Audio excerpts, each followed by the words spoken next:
Hi, everybody. I'm Frank Stanisci of Candid Frank Live, where you'll find us airing our views here on the Spanglish World Network on Zingo TV, channel 250.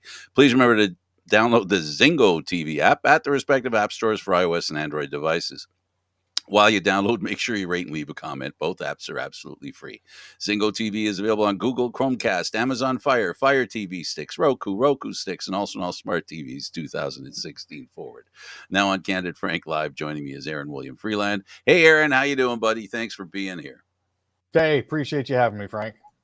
Oh yeah, okay. I think you more than earn your keep here. So I'm not, I mean, I'm here as much because of you as you are me. Uh, it appeared that nobody could do this alone. Let's start with the news today. We'll do something different, and we'll start with Ottawa announces a 250 million in-home heating help with eye on Atlantic Canada. So, Federal Environment Minister Stephen Guilbeault today announced there would be up to $250 million over 4 years to help Canadians with home heating, with almost half of that money earmarked for Atlantic Canada. But 120 million of that would go to the 4 Atlantic provinces who've raised concern about energy costs associated with Ottawa's carbon pricing plan. What they're planning on doing with this is focusing on lower income households. The funding will help owners use heating oil move to greener sources, such as electric heat pumps.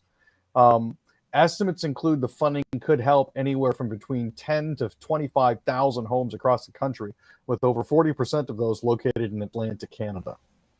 Interesting. Yeah. Ontario. Let's move over to Ontario. They're spending billions of dollars more so far this year, Fiscal Watchdog says. Well, after that $4.1 billion hole appeared in their government spending after they received COVID fundings, I guess they decided they were going to try to keep better track of it. The Financial Accountability Office looked at the Ford government's expenditures over the first quarter and their record $193 billion spending plan. It looks like the government spent $776 million less than planned in the first quarter, including $107 million less in childcare spending, which officials say may be due to a slow rollout of the national $10 a day program in Ontario. So that's one possible explanation. Saskatchewan. Some people in Saskatchewan will be soon eligible for bivalent COVID-19 vaccine. Yeah, so this is good news. Saskatchewan is moving towards getting more of those bivalent COVID-19 vaccines. People aged 70 and up, and those in the north of the province, and people 50 and older in First Nations and Métis communities will be able to get a booster dose. It'll be available through the Saskatchewan Health Authority vaccination clinics and through participating pharmacies. The bivalent vaccine, which targets both the original strain of the coronavirus and its Omicron variant, was approved by Health Canada earlier this month. So it says that the province does say they also expect to expand eligibility for the bivalent vaccines next month when more doses arrive. I think that's a Pfizer product, right? I believe so, yes. If I remember. Yeah. Well, good. We'll be seeing if there'll be any strikes on people. Never mind. The queue for Queen's coffin paused as wait hits 14 hours. And recently, before I came on here, the wait they said was up to 24 hours. Wow. Yes. The lineup itself was approximately 8 kilometers long, or about 5 miles. And that's from the start of the line in Southwark Park to the coffin in Parliament. People were camping overnight, bringing thermoses of soup with them and that sort of thing to try to keep themselves fed. But yeah, there are some folk that arrived not just in time, just barely got there. But the line is constantly moving, but it's a very slow shuffle. This, to me, I think, is a blueprint for aliens to take over the world. All they'll really need to do is set up a bunch of ropes and cattle barriers, and they'll be able to funnel us wherever we want. It's not so much that people want to see the Queen. It's that they want to line up to see the Queen. Like, oh, you think this is a line? Let me tell you about that line in 2022. Yeah. So So what you're saying it with the aliens will be lining. There should. Do you think there should be a probe into the probe? I definitely think the probe should be probed. I think so too. And oh boy. The Queen's funeral holiday. Apparently, there's some updates on what's open and closed. Yeah, we touched on this briefly on Wednesday, but as it currently stands across Canada, all the services employed by federal employees will be unavailable. This includes Service Canada offices and Canada Post. There's no mail collection or delivery. Ontario didn't declare a provincial holiday, so businesses will run as usual with a minute of silence. There'll be no impact to city services, liquor stores, malls, grocery stores, etc. Alberta declared September 19th as a provincial day of mourning. However, it's not a stat holiday. They're inviting folk to come out to the capital for a moment of silence at 10 a.m., but workplaces, schools, offices, and retail stores will be open. BC has followed the government's lead and declared a day of mourning. Government services and corporations will be closed, along with public schools from kindergarten to post-secondary. Private employers have been asked to help their employees find a way to reflect on the day. All four Atlantic provinces have recognized September 19th as a provincial holiday and a day of mourning for Queen Elizabeth. All schools and government offices will be closed, but the holiday is optional for private sector employees. Manitoba, all non-essential government services will be closed for the day. Schools will remain open and classes will be in session, and childcare facilities will also be open, and the healthcare system will continue to operate. In Nunavut, the governments of Nunavut offices and agencies will be closed for the day. There is no announced policy for public schools in the territory, but it is also inviting private businesses and employers to close in observance of the holiday. Quebec won't be following that. Saskatchewan is keeping everything open. All K to 12 public schools and public-facing industries will be closed in Yukon territory. And that's about it. Let's move over to some business talk. Air Canada. Hang on a second. I can't. That can't be right. No way. That can't. No. That. Oh, that's what it says. Air Canada ordered to pay passengers $2,000 for flight cancellation caused by crew shortages. Yes. The Canadian Transportation Agency, or CTA, ordered Air Canada to compensate passengers, Lisa Crawford and her son, $1,000 each following a flight cancellation that delayed their August 2021 trip from their home city of Fort St. John, BC to Halifax by almost 16 hours. According to the Canadian Transportation Agency, Air Canada had initially told Crawford the flight cancellation was caused by a crew shortage linked to COVID-19 and was safety related, so she wasn't eligible for compensation. But she took her case to the CTA, and the CTA said Air Canada failed to provide evidence establishing that the crew shortage was unavoidable despite proper planning. So Crawford and her son had to be compensated. Under the recently updated air passenger protection regulations, airlines only have to pay compensation if a flight cancellation or delay is within the airline's control and not required for safety reasons, which still lets them off the hook for COVID-related things. It's again one of those loopholes that kind of make us a bit of a laughing stock when it comes to this sort of thing. WestJet's also appealing a recent ruling where it was determined they had to compensate a passenger for a flight delay involving a crew shortage. It's one of those things that it's only going to get worse before it gets better. Well, we'll see. It's another story. I don't know if I'm reading it right. I don't know why Aaron put this one in here. Is this it says Nova Scotia's Frank magazine, a mix of news, satire, and humor, ceases publication. Yes. Is there any reason why you picked that story? I'm just wondering. Is there an undertone there that I should be aware of? Well, Frank magazine has been a beacon for satire and humor in Canada. Has been since the early 90s.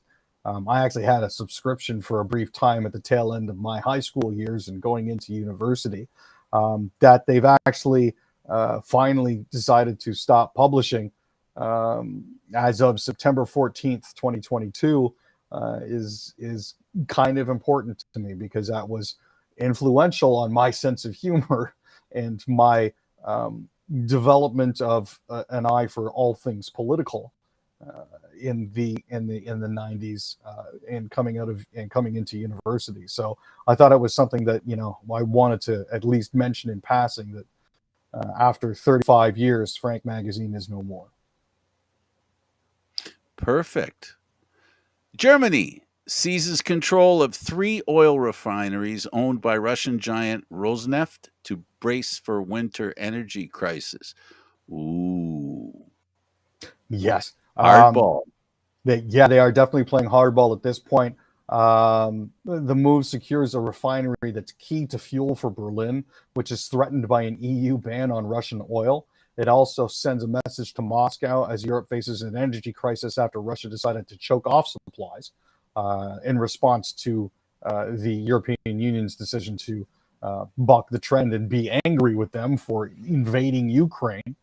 Um, Mm. so what we're looking at here is PCK Schwedt and Miro in Karlsruhe and Bayernoil in Volberg are now under the control of a government agency, Germany's economy ministry said.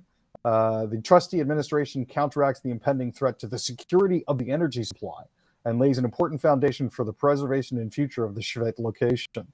This decision is accompanied by a comprehensive package for the future, which will bring a transformational boost to the region to support the refinery to ensure this will be a supply of oil by alternative delivery routes. Wow. And Yeah. Putin can't complain about that. You know why? Hmm. If you remember when it all started, the war in Ukraine, he stole all the airliners that were landed in Russia and he kept them. Yep. Only problem he found out was the spare parts don't come with the plane because they needed to fix the planes because they need to maintain them. So yeah, there's nothing I like more than bad news for a tyrant. I think that's a good note to end the news, I think that's a good place to end it too. right? Western culture one, tyrant nothing. I think it works that way. Let's talk about sports, and we'll start with the Canadian Football League. 8 players fined following Week 14 action. 8 players, that's big. Usually it's two or Yeah. three. Well, it was a rather interesting situation. First off, we're going to start with the Toronto Argonauts. Sean Oakman was fined for a high hit on Yeah. Ottawa Red Blacks quarterback Nick Arbuckle. Well deserved. Bit of a dangerous hit, to say the least. What we're looking at here is a bunch of Calgary Stampeders actually got fined. So listen to these names. There may be additional sanctioning and punishment coming. Probably not. But Eli Buka, Jonathan Moxey, Deontay Ruffin, Trumaine Washington, and Kobe Williams, as well as defensive linemen Sean Lemon and Mike Rose, have been fined for violating the league's security protocols by entering a fan area in a visiting stadium in last week's blowout win over Edmonton. If Um, memory serves, I think there was a couch set up in a fan area that they ended up crashing on. it is what it is. That's the policy, and I think that's something that ended up from COVID. It was a COVID thing where they didn't want the Yeah. players. Uh, but anyway, okay. So we've had a couple of a couple of fines because of fans' involvement with players, not by their choice, but by players' choices. But anyway, the Elks Riders game is looking well. You think the Elks will bounce back or the Riders? Well, that's the thing. The Elks have been busy adding a whole bunch of pieces, as we noted in our show on Wednesday. They made a lot of signings recently, looking to bolster themselves. Um, at this point here, I'm hoping for at least a decent game. I don't think they've won a game at Mosaic at least not recent memory. So They it's haven't won in Edmonton in recent memory. I'm trying to be nice about it, Frank, Yeah, I but know you are. it's been tough. It's been They've tough. had a rough recent memory. It's been tough being an Edmonton Elks fan.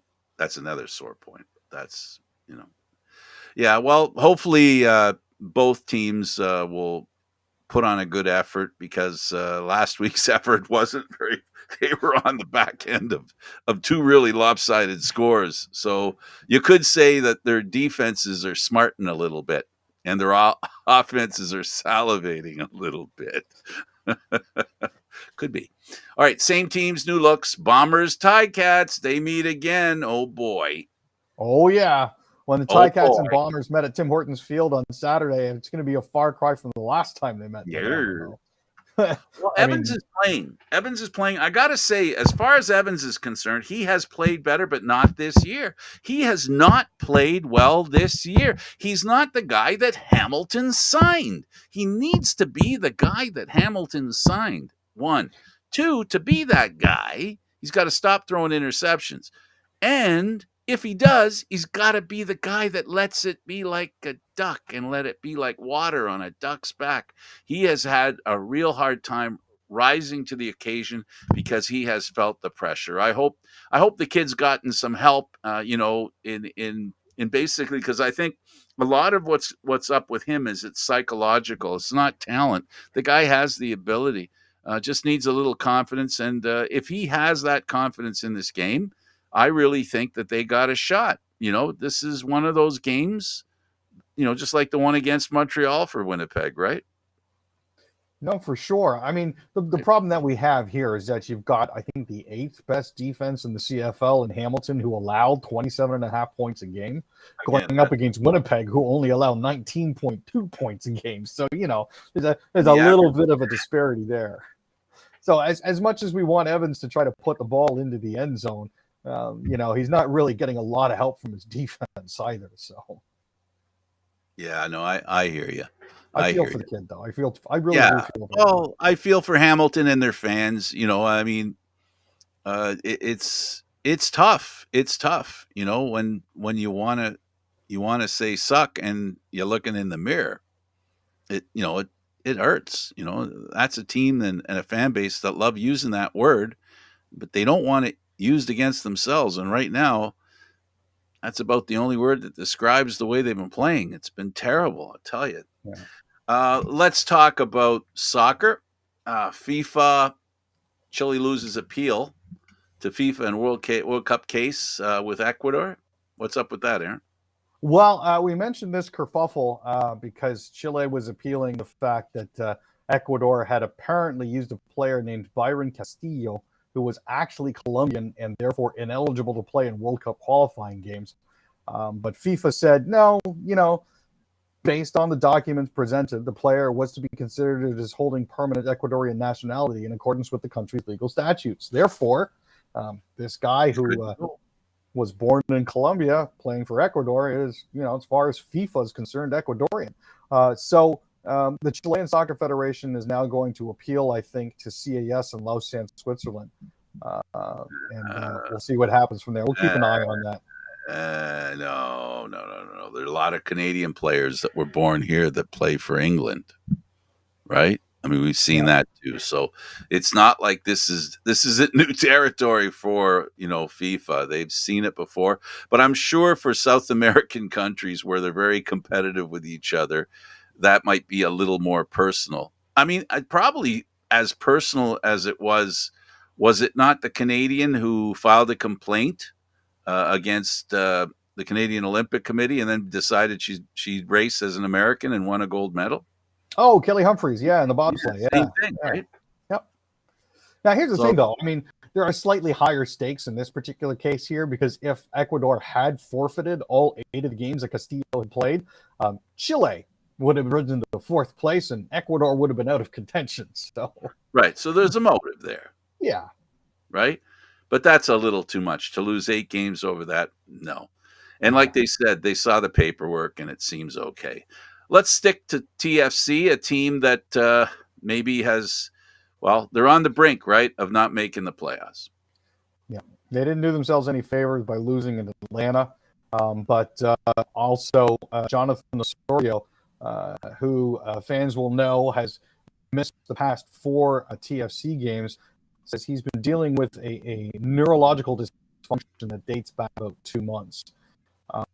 He actually took an elbow to the head from Chicago Fire star Xherdan Shaqiri.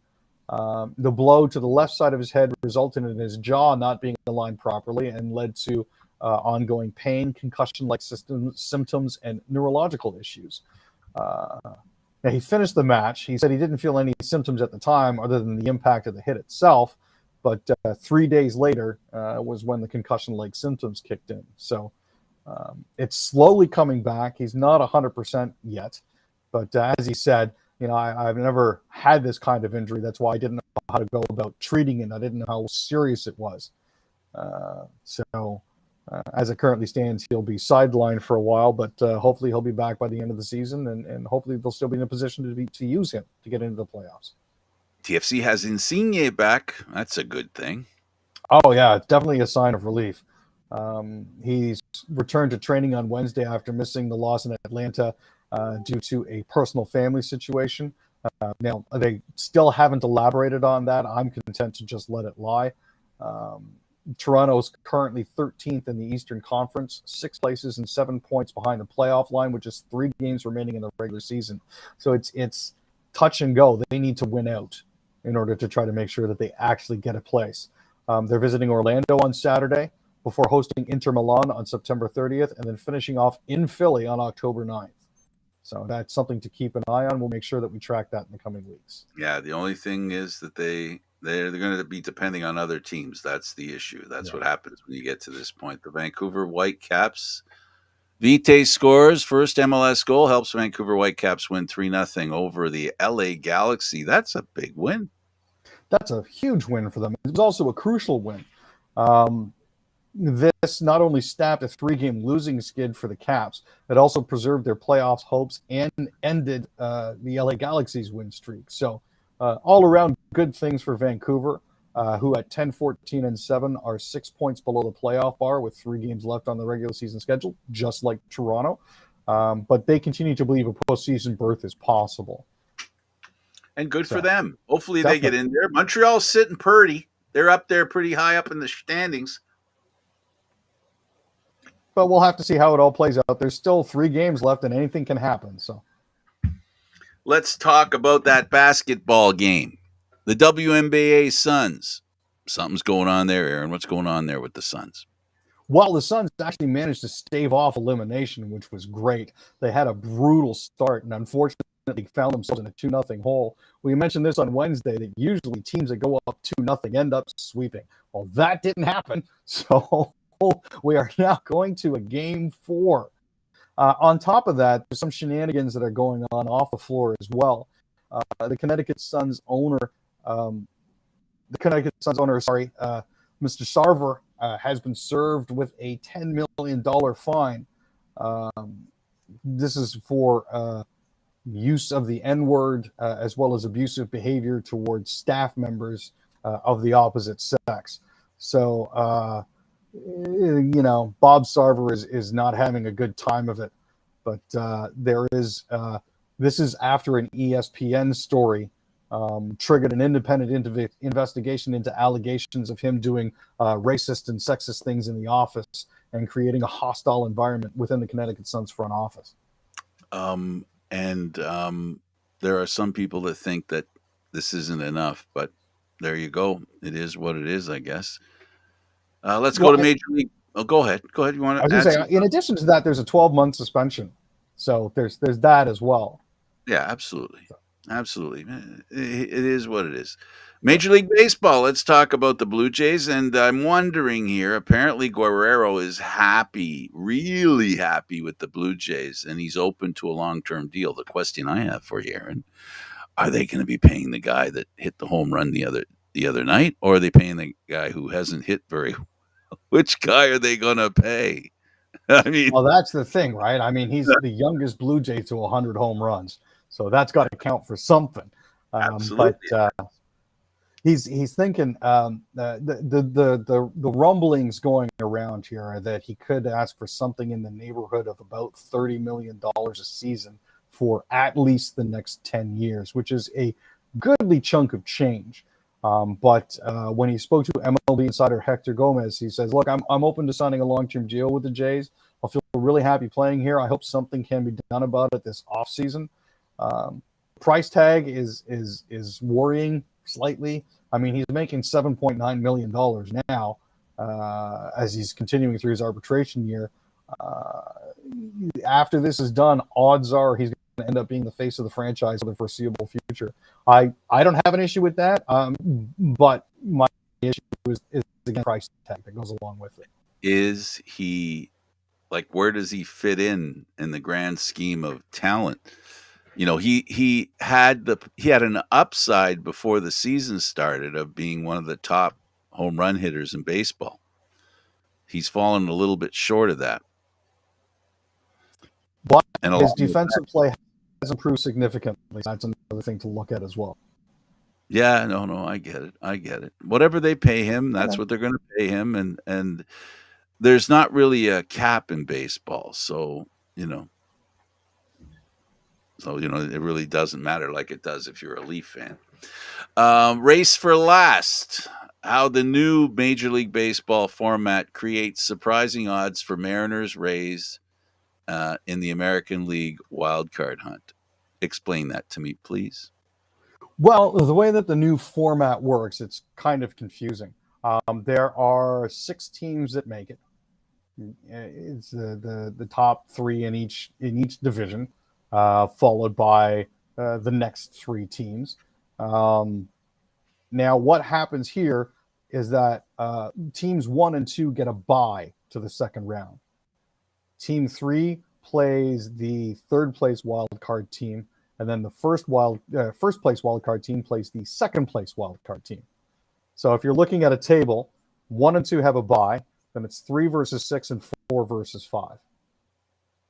So the way it is right now, the Yankees and the Yankees in Houston, I'm not looking at the lineup, would get a bye. They wouldn't play in it. And then what would happen would be the Cleveland, I guess, is Cleveland in there now, or is well, anyway, Cleveland would play Tampa Bay, and then Seattle would play Toronto.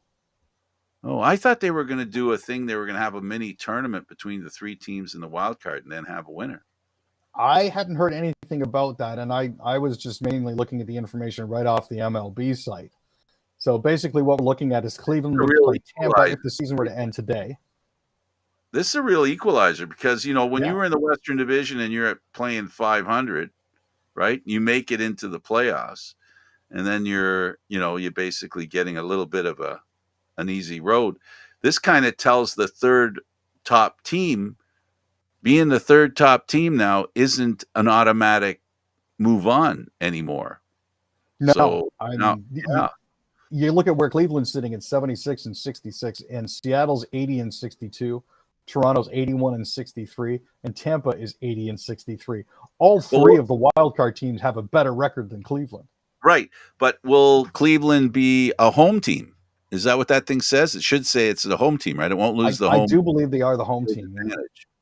Right. So they'll play the bottom team. The bottom team will be in the road, a bottom team in the wild card grouping of 3. And then the first place wild card team will be the home team against the second place one. Exactly. And then from there, the winner of the 3 versus 6 game goes on to play the Yankees. Goes on to play Houston. And the winner of the 4-5 goes on to play the Yankees. Oh, okay. I don't know why they don't do like hockey and just well, never mind. Hockey doesn't do what I was just about to say anymore. They basically put you're basically cemented into a group, and then the only way you're going out of that group is whatever, because of the wild card thing. Well, that's interesting. It's something to think about. I see their intention there is to not give every team that finishes first an unfair advantage. So you got to earn that unfair advantage. Exactly. Right? So there you go. All right. So Blue Jays, Ross Stripling presence and changeup have made him revelation for the Blue Jays. They really needed him. Oh, we definitely did. He's actually been one of the great surprises actually coming out of the bullpen for us here. As it stands, he was elevated. Hyunjin Ryu came out. The fact that he's now got 2 or 3 different workable pitches that do work extremely well for him is something that's helped elevate us and get us to where we are right now. I mean, his changeup has been an absolute revelation. Yeah. He's only used it back in 2021. He only used it about 15% of the time. This time around, this year so far, he's used it about 27, 28% of the time. So it's good to see. The Tampa Bay Rays made history with Major League Baseball's first all-Latino lineup on Roberto Clemente Day, which is ironic because the Tampa Bay Lightning, if you remember, had a whole line that were people of color, players of color. No, that's definitely true. So that's no, it's definitely good for them. And everybody on the lineup wore the number 21 in honor of Roberto Clemente. The lineup was it's a Yandy Diaz, Randy Arozarena, Wander Franco, Harold Ramirez, Manuel Margot, David Peralta, Isaac Paredes, Rene Pinto, and Jose Siri. So all from Cuba or the DR or Venezuela or Mexico. So that was pretty neat to see and a fitting tribute. I'd also like to remind people that Roberto Clemente passed away in an airplane trying to deliver food to the hungry. So just so you know why he's admired so much. Not only was he a great baseball player, he was a great human being who lost his life while trying to basically share with hungry people. So, that's one of the reasons why he's respected. And I just want to remind people of that in case you didn't know. NHL players remain committed to hosting February 2024 World Cup. So that's going to happen, Aaron. That's always fun to watch. Yeah. This is, one of those things that's supposed to be a 2-week showcase. For those who do recall, back in 2018, there was a World Cup of Hockey featuring Canada, the USA, Russia, teams, some of Europe, the Team Young Guns, just a mishmash of everything. I mean, it was fantastic to see Austin Matthews playing with McKinnon and Connor McDavid. They're not, unfortunately, going to be doing that. They're going with a slightly different format. They haven't quite announced that yet, but yeah, the Team Some of Europe and Team Young Guns, I don't think is going to be repeated. Yeah, I think it has something to do, Aaron, with the fact that whole thing was because of the great young players that were there that are leading the league right now, which Matthews was one, and that Edmonton guy there who was pretty good. They gave people an opportunity to really meet those young players under a pressure-packed situation for the first time. So, not that I'm not suggesting that the players that have been drafted in the most recent years aren't as good as those ones. They're not, but it's just a simple fact that the players that were drafted in the past few years aren't elevated to the same level of talent that Austin Matthews and, of course, Connor McDavid were. Plus, it was kind of hard to see Boston legend Brad Marchand score the winning goal for Team Canada in Toronto. Here we go. One of the last times I will ever cheer for Brad Marchand. Okay, I want to be relieved and get out of this story. Avalanche. McKinnon says he and Avalanche are close on a new contract. Last time he signed one, he said he wanted to be low enough that he wouldn't hurt the opportunity for the team to bring in some great players. But this time, he was heard to say that I think I want to cash my check this time. So we'll see what that check looks like, Aaron. Yeah, I mean, his last contract was a sweetheart of a deal at $6.3 million against the cap, and for what he contributed to Colorado, that kind of made him the most underpaid, genuine, bona fide NHL star in a long time. Flip side of that, of course, was Connor McDavid, who was earning $12.5 million against the cap, but went nowhere. So there's that to consider as well. There's got to be a balance, obviously. I mean, it's not going to be a single-digit salary cap, but it'll be good for both sides, I think. And he's made it very clear he wants to stay in Denver. So, yeah, and he cut them a home team discount before they were much of a home team to him.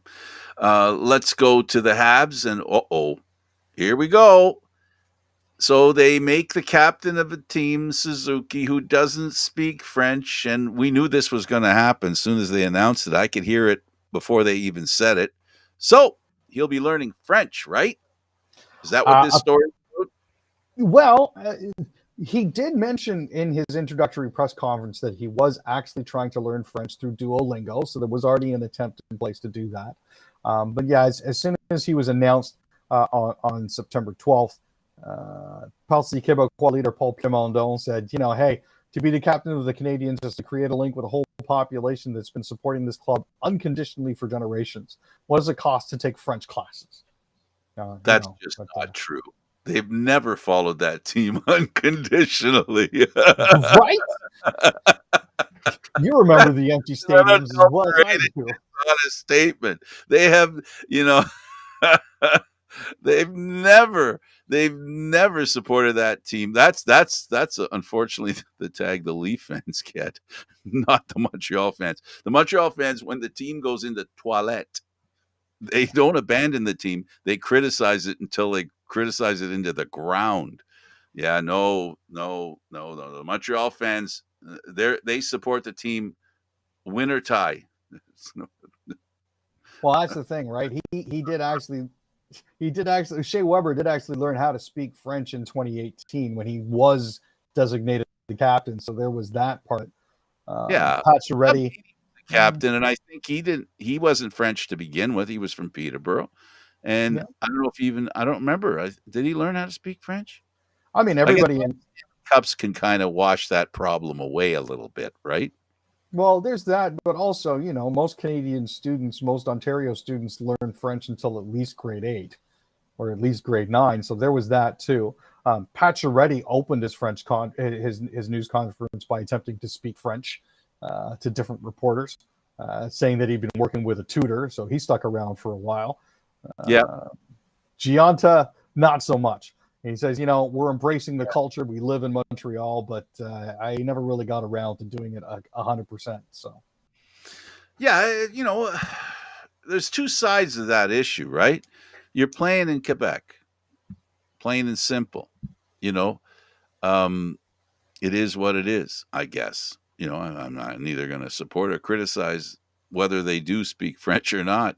I just think it's a tough place to play, while it's a great place to play. It's such a slim difference between the two because it can be challenging to play there. It's a great hockey town, Aaron. The history that team has, the success they've had until the past 20 years. Um, for them not to win the cup in the past 20 years is worse than the Leafs not winning it in more than 50.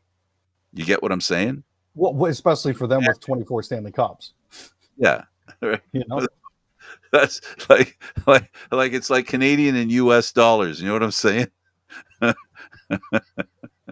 Okay, let's talk about the Flames. And reports reveal Calgary Flames home arena is literally falling apart. It drowned a while back. Now it's falling apart. yeah, I don't know if you saw the pictures of Harvey the Hound's soaked mask after the floodwaters subsided, but it was a horror show. No, back in 2021, Intuitive told Calgary Sports and Entertainment that the condition of the concrete around the ring beam is worsening at an accelerated rate. They had netting put in certain spots around the ring beam to catch pieces of concrete that were expected to fall off of it. It's one of those things. According to documents obtained by CBC through Alberta's Freedom of Information Act, the roof ring has been deteriorating steadily, while other crumbling pieces have been removed to prevent them from worsening and falling. There are currently no concerns about public safety or the stability of the roof as a whole. A lot of it they're saying is mostly cosmetic, but it's not a good look. So Yeah, I remember being there for the Grey Cup. It is like Maple Leaf Gardens. It has that Maple Leaf Gardens feel. It has, I'm old, new technology. Nope, not really. And the dressing rooms. I mean, Aaron, there are some pickup arenas that have a better dressing room than the visiting arena at the Calgary Flames. I was in it. I can attest to it. The Calgary Hitmen, they play, and that's their dressing room, as is the Calgary lacrosse team as well. So it's an arena that has passed its best before date, I think. And Well, those go ahead. I'm sorry. I was Go going to ahead. say it's going to be turning 40 next year, so it's just about the end of its life cycle, kind of in the same way that Rogers Center is coming up on the end of its useful life cycle as well. So, Well, they're updating it, and I think what yeah. they're going to do and what they've done has been pretty good. I think they've done a great job of you know altering the timeline. A stadium that was built in the '80s now looking like a stadium that was built in 2000. Yeah, and I'm glad that they're finally taking the steps to do that sort of thing. But Next year, it's they're going overdue. to after they do the next phase, it'll be a stadium that'll be built to be in the 2010 time, 212. With the tables and the partying, on the platform there, underneath the scoreboard. It'll be nice there. And communities don't have the money, and that's the thing. Sticking with Calgary, they need a new stadium too for their football team, and they had a whole thing worked out where they had the football, the hockey, and they had all some other stuff they were going to add in there too, and the financing just fell through. The Calgary Flame organization, or Calgary, I guess they call it Calgary Sports, whatever they call it, like MLSC, they have their Calgary Yeah. version. Anyway, they weren't they didn't want to pay any more money, and the city said nope. Well, what was it? Remember we talked about it. Was it they Yeah, wanted? there's a matter of $12 million over a sidewalk right of way Yeah. that apparently was a stumbling block for negotiations. Wow. It's Yeah, like, well, well, convenient, eh? unbelievable. It's like, well, they told them to take a walk. So they just, instead of a sidewalk, they took a walk. Not quite the walk they were looking for. Let's talk about the Ottawa Senators, and they signed Tyler Mott. So Tyler was coming off a deal. He had 15 points over 49 games with Vancouver before being shipped to the New York Rangers at trade deadline.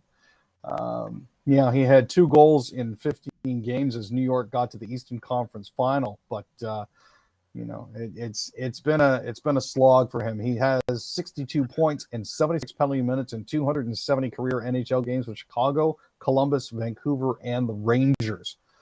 He played with the United States in the World Juniors. But yeah, they've basically signed Tyler to a 1-year, $1.35 million show me deal. And he's hoping to catch on there. They've got him in basically as a penalty killer and a checker. So, Well, good for him. A little yeah. more than the basic, $750,000, almost twice as much as the base salary that you could get. Here's a strange one. Now, the Jets have stripped Blake Wheeler of the captaincy. The next year, they're going to alternate A's. What's up with this, Aaron? I heard he was unhappy. I even heard that he was talking about being traded. Is that what this is? And is this a reaction by the Jets? Well, there were rumblings, of course, of his dissatisfaction. That's based on the way their season ended. I can understand that. But according to Rick Bowness, and this is akin to what the San Jose Sharks did. The coaching staff has determined that they're going to enter the 2022-2023 season without a specific captain, but rather a group of assistants who are still yet to be chosen. It's their goal, their stated goal, to expand the leadership base within our hockey team. They have high expectations for our core players, and they want to provide them with the opportunity to step into those greater leadership roles as a group. Bonus is a guy who firmly believes in captaincy by committee, and that no one person should shoulder the entire load and responsibility, which I think was part of it. I mean, there were also accusations of Blake Wheeler and some of the older gentlemen on the team being controlling and a bit of a downer in the locker room. This could be an offshoot of that. But, coming on the heels of ditching Paul Maurice last season, This is another one of those things where it's like, well, it's an interesting move. We'll be anxious to see how it all plays out. Yeah, well, it's a big move for them, and that's Mhm. something that's really important. And Blake Wheeler was one of those guys that said he loved playing in Winnipeg. I guess the love has worn off, and it's no surprise that it basically is because the team has tailed off. This is a team that should see 3 years ago Yeah, we're before very, very strong. they were a club that many touted to be a real Stanley Cup contender.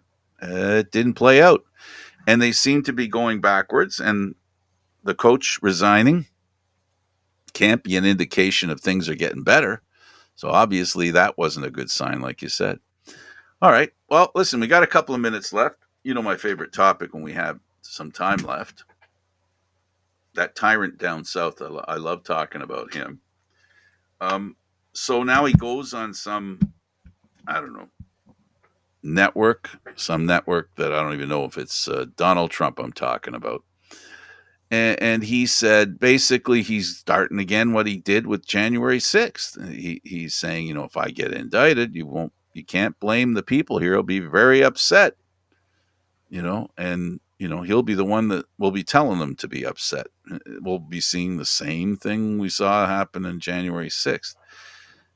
Aaron, what do you think of this new age bully? Because that's what he is, right? He's a new age bully and tyrant who uses his position and his good standing in the minds of voters and people in society. Yeah, And he behaves this way. What do you think?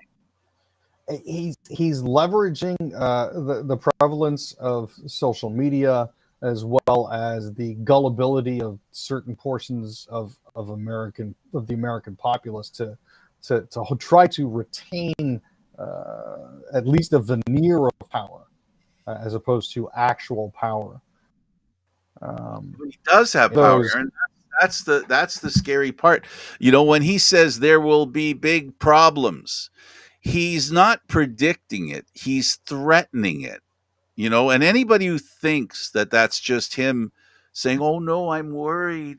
Don't do that because people will bad things." No, he's saying, "Don't do it because I'll be down here calling my buddies to make sure that there is a problem." And that guy doesn't care about anybody other than himself. No, this is very true, and it really is a problem. The only issue here is that if they do try to do anything to silence him, he gets to play the victim. Well, You know, again, here, Aaron, is where I have a problem, and the evidence is this. I believe, and I believe this with my whole heart, which means my brain might not be as connected to this thought. I'll admit that from the get go. But people protesting Trump isn't happening. When Clinton, right, when she was involved in what she was involved in, which is not even a 20th of what Trump's been involved in. Lock her up. Lock her up. Why haven't we heard lock him up, Aaron? What do you think your theory is? I have a theory. What's yours, if you have one? I don't have a theory as to why he hasn't been jailed yet. So it's No, not the jailed part. or even the rabble rousing chants against him. I just I'm not sure. You want to hear my theory? Sure. Probably stupid. Probably makes no sense, or it might. Um, he said a while ago. Remember what he said? He said, if there's a disagreement between us and the left, we're the ones with all the guns, because he had the police in his mind, he had the army in his mind, and the militias are all armed. And the leftists aren't people who walk around with guns. Would you agree with that statement? And do you remember what I'm talking about? Yeah, Do you I think I know do. Yeah. right? Hmm. So my theory is the left and the people who support the left being peace loving people and aren't people who are the majority of them aren't card carrying gun carriers, right? And they're not people who use guns as a threat type thing. They're not associated with guns, right? Hmm. they might be afraid to show themselves in public, because in the past, when they have, Trump's people have shown up with their AK 47s. They've showed up with them. And I just wonder what we're seeing here without saying it and without people commenting on it. We're seeing what happens when you have a military dictator, whom Trump is. Remember, he's the guy that said, when you put somebody in a police car, don't worry about hitting his head on the top of the car. You remember that too, right? Like, Yep. that's who he is. He's basically a violence pushing politician. And the people who are anti-violence, like maybe me and you, we might be a little fearful of going out there to protest, because there might be people on the sidewalk while we're marching carrying AK 47s who may not have a conscience or even care about human life. Yeah, no, it's a genuine concern. It really is, and I it's think it something that really is, Aaron, and I think it's manifesting itself, because they even say it, even when oh, shoot. Anyway, listen, we got to leave it there. Got to go. Thanks for doing this, Aaron. no, I appreciate that, Frank. Thank you. Okay, he's Aaron William Freeland. I'm Candid Frank Stanisci. Thank you for watching Candid Frank Live, Aaron, Mondays, Wednesdays, and Fridays here at 6 p.m. Eastern Standard Time. This show can also be heard on the Spanglish World Radio Network. For Candid Frank Live, other news, entertainment, and sports programming we offer, please check out Spanglish World. Watch it, hear it, read it, download it, and live it. Thanks for watching. Ciao for now.